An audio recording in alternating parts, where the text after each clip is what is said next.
Welcome to episode 2 of the Hate Crime Files, a podcast about crimes typically involving violence, motivated by prejudice based on race, religion, sexual orientation, gender identity, or other grounds. This podcast covers disturbing events and may not be suitable for everyone. It is not recommended for young children. Listener discretion is advised. I'm your host, Terrence Heath. This episode is part 1 of a 2-part series, examining 2 cases more recent than the one we delved into for our first episode, the cases of 2 little boys who faced horrific abuse and shared a terrible fate. In addition to the disclaimer at the beginning of this podcast, listeners should be aware that this episode deals with acts of extreme violence against children. If you find such reports disturbing or traumatizing, this may not be an episode for you. It is, again, not recommended for young children. Often, hate crimes involve acts of violence by strangers against strangers. The perpetrator and victim are unknown to each other before the incident in question. Such crimes may often occur in public or semi-public places, like a bar or nightclub, a city street corner, or a suburban neighborhood. But sometimes hatred lives at home. Sometimes the violence comes not from strangers, but from those closest to the victims. Sometimes it comes from those who should be expected to love and care for the victims. This episode involves the cases of 2 little boys reasonably close in age and location who experienced heinous abuse and died at the hands of those whose responsibility it was to protect and nurture them because they were or were perceived to be different. On June 20th, 2018, paramedics found 10-year-old Anthony Avalos unresponsive in the Mohave Desert, California apartment he shared with his mother, 29-year-old Heather Barron, and her 32-year-old boyfriend, Kareem Leiva, and his 8 other siblings. Barron had called 911 claiming that Anthony had been injured in a fall. What the paramedics found when they arrived told a very different story. Anthony was unconscious. He'd been lying on his bedroom floor for hours before he received medical attention. He was rushed to Antelope Valley Hospital, where medical records show that Anthony was in full cardiac arrest. He was intubated because he couldn't breathe on his own. He had suffered a traumatic brain injury and had a brain bleed. The injuries on Anthony's body told of far worse than a mere fall. He was so thin that his ribs were visible. His eyes were red, and he had cuts and bruises and abrasions all over his body, from his forehead to his feet. The assistant district attorney in the case would later say that Anthony had injuries all over his body. There were injuries to Anthony's side and his hip area, both his left hip and his right hip, and his arms, and even injuries to his feet. Anthony had also suffered multiple blunt force trauma to his body. But who was Anthony Avalos? And how did he come to be lying in a hospital so terribly brutalized and broken? Pictures of Anthony Avalos show a smiling, round-faced little boy with big brown eyes and short, spiked hair. In one photo, he appears to be at school, sitting at a table with a pencil in hand and a worksheet in front of him. In another, he's outside at what looks like a park or playground, with a wooden picnic table in the background. He wears a blue and green striped polo shirt and a grin. He wears the same smile in another picture, where he dons a t-shirt with a name tag stuck to the front of it and a backpack on his shoulders. It's difficult to recognize him as the same boy in a final picture.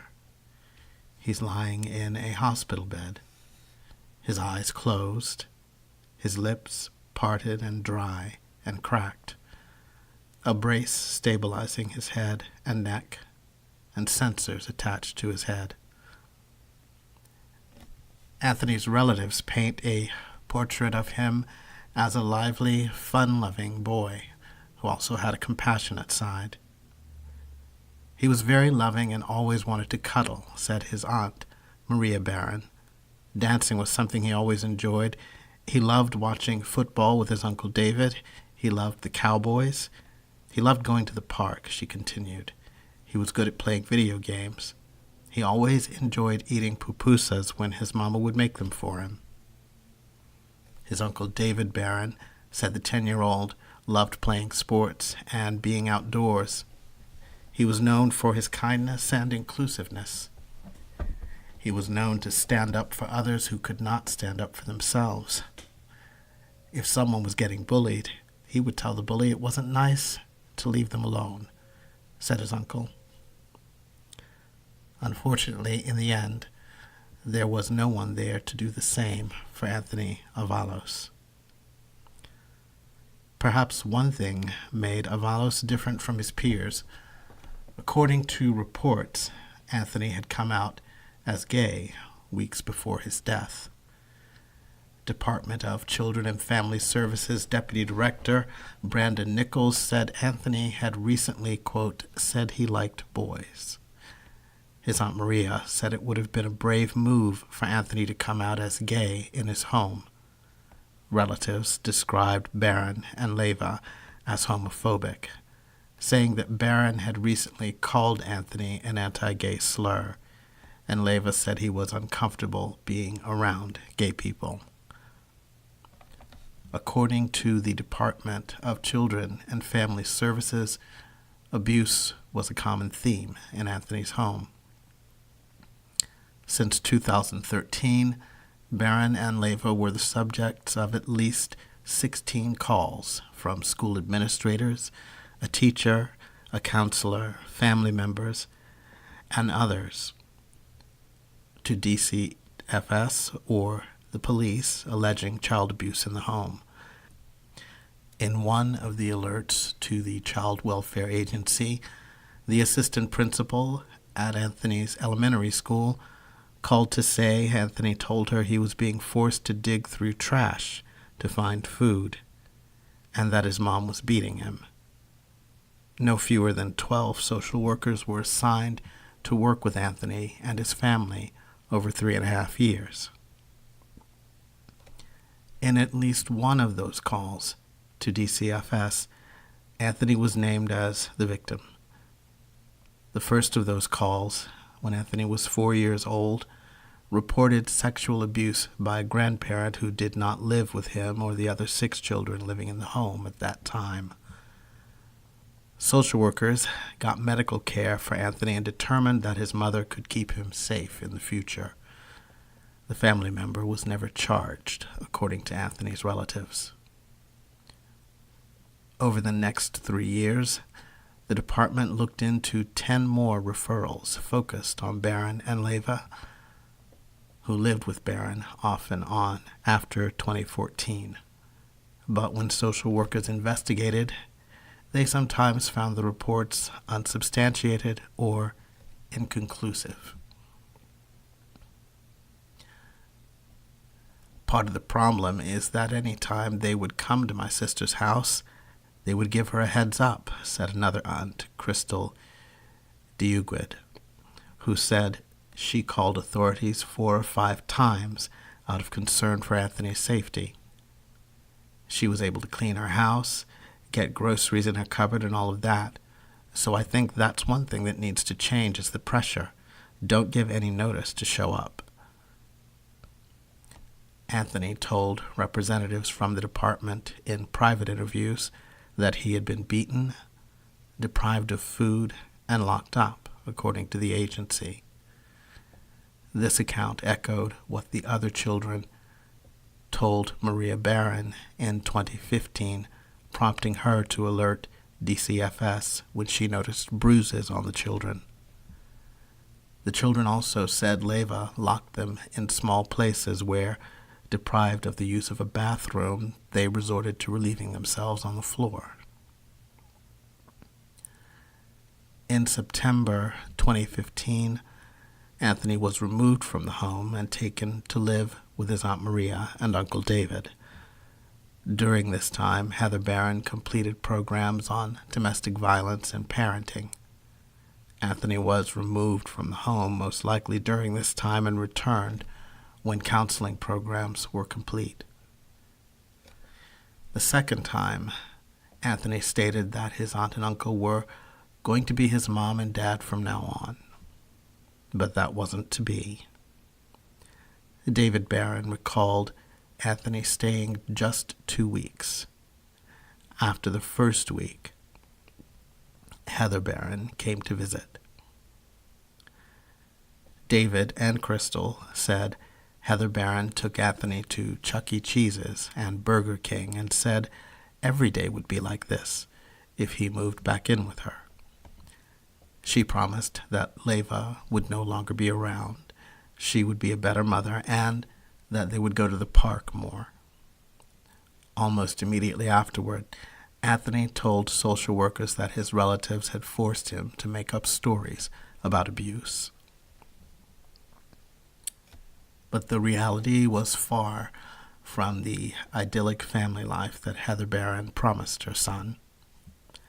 Complaints filed showed that abuse continued in the home. In one incident, it was reported that Anthony and 3 of his siblings were hit with a hose. On another occasion, the children were beaten with a belt on their legs and buttocks, locked in their rooms for hours, and had dirty diapers thrown at them. Deputy District Attorney John Hatami would later write in a motion that Leiva hit them with a hose, forced them to squat along a wall for hours in a pose he called the captain's chair, and hurled dirty diapers at them. In one instance, Leiva hit Anthony's brother with enough force that the boy needed medical attention and staples to close a head wound. Leiva was also accused of lifting Anthony and slamming him on the floor, then kicking him in the stomach. According to a 2016 report, Leiva also made the children fight each other. It's difficult, perhaps even unimaginable, to think that a parent would inflict such abuse on a child or stand by and do nothing while another abuses their child. It's still harder to imagine a situation as abusive as that in which Anthony and his siblings lived, getting even worse. But that was precisely the case, at least for Anthony. The abuse Anthony suffered at home at the hands of his mother and her boyfriend seemed to intensify in the last weeks of his life after he has said to have come out as gay. Authorities believe that in the final 5 to 6 days of his life, Anthony suffered a series of punishments, some quick, some prolonged. He had hot sauce poured on his face. He was forced to kneel on rice for extended periods.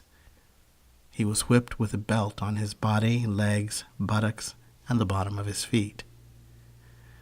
He was repeatedly held upside down and dropped on his head. Anthony Avalos suffered at least 5 days of sustained abuse before he was killed. Anthony's siblings were forced to take part in the abuse. Barron and Leiva forced Anthony and his brothers and sisters to fight each other, and even made the other children ages 11 months to 12 years watch Anthony to keep him standing or kneeling. Anthony's 8-year-old sister testified to the grand jury about the abuse. She said that she, Anthony, and another sibling had been made to kneel on rice, and that she was made to clean it up afterward. She told the grand jury that Leiva would push against their knees with his feet, causing them to cry, and would not stop until they ceased crying. She said Anthony had many boo-boos on his knees as a result of the abuse. Assistant D.A. Hatami asked her, was there any blood on the rice? To which she answered yes. Anthony's sister said that Leiva forced the children to fight each other, saying, so the boys would be in trouble, so Kareem would have me and my older brother beat up Anthony, or me and Anthony beat up my older brother. She added, Kareem would have us pinch him or sock him, and that Barron watched and never tried to stop it. Anthony's brother also testified that he was forced to wrestle Anthony until he hurt him, while Leiva and Barron watched. The sister described how food was sometimes used to punish the children, and how they were also deprived of food as a punishment. She said that she and her sisters and brothers would be told to eat plain peanut butter on a corn tortilla or bread. They said that since we are in trouble, we can't have real food. They say that's a privilege, she added. Kareem would time us for 2 minutes or 5 to eat the tortilla or sandwich. And if we didn't get it on time because it's nasty, we would get sriracha or tapatio, hot sauce, on it, she told the grand jury. Sometimes the children would be locked in their room and denied food. After her brother left his room one night in search of food, she said Leiva installed an alarm on the boys' bedroom door. If the boys, locked in their room, took to urinating on the floor, the girl said Leiva would make them sleep in the urine. Kareem would hold their legs, make them lay down, and put their face in the pee, she told the court. Stress positions were also used to punish the children. The sister described how the children were occasionally made to stand in a corner for hours after returning home from school. Sometimes we would go in the hallway, the little wall between my room and my mom's room. We would have to go there on our knees and carry books with 2 weights on top tied all together, and we would have to hold it for 10 minutes. The girl said, if the books fell, she said they were made to start over for another hour. She told the grand jury her mother was sometimes watching the whole thing and never asked anyone to stop. The sister described what happened leading up to the night Anthony was found unresponsive. A lot of times he got hurt, and one morning he woke up he was acting a little weird, so my mom said they were going to go to the hospital, and Anthony said he wanted to sleep, so my mom let him sleep for a little. And when he woke up, my mom said he wasn't breathing. The night before, my mom told Anthony that they were going to go to the hospital. Kareem picked him up from his armpits and dropped him on the floor, the girl recalled. He did that about 10 times. When Anthony wasn't waking up the next morning, the girl said her mother threw cold water on him. Then she said her mother carried Anthony downstairs and he looked frozen. Barron then called 911. 10-year-old Anthony Avalos was rushed to Antelope Valley Hospital, where he died from his injuries on June 21st, 2018. It took a week for authorities to arrest his mother, Heather Barron, and her boyfriend, Kareem Leiva, was arrested 2 days later. Both were charged with 1 count of murder and 1 count of torture in Anthony's death, and 1 count of child abuse in the alleged beating of the boy's younger brother. Leiva faced an additional charge of assault on a child causing death. Each pleaded not guilty, and they were held in lieu of $2 million bail each. Hundreds of mourners attended Anthony's funeral on July 20th, 2018. Many wore superhero t-shirts at the family's request in honor of Anthony, whose favorite hero was Spider-Man. It was a touching tribute to a little boy who desperately needed a hero of his own. Services were held at St. Junipero Serra Parish Church in Quartz Hill, and Anthony was interred at Good Shepherd Cemetery. The Joint Legislative Council in Sacramento approved a request to the California State Auditor to review the Los Angeles County Department of Children and Family Services. The audit will specifically investigate DCFS to see if they have adequate practices to identify and protect LGBTQ youth. Legislators say they were moved to action by the death of Anthony Avalos. On October 3rd, the LA County District Attorney's Office announced that both Barron and Leiva faced an additional allegation that Anthony's killing was intentional and involved the infliction of torture. That means if convicted, they could be put to death.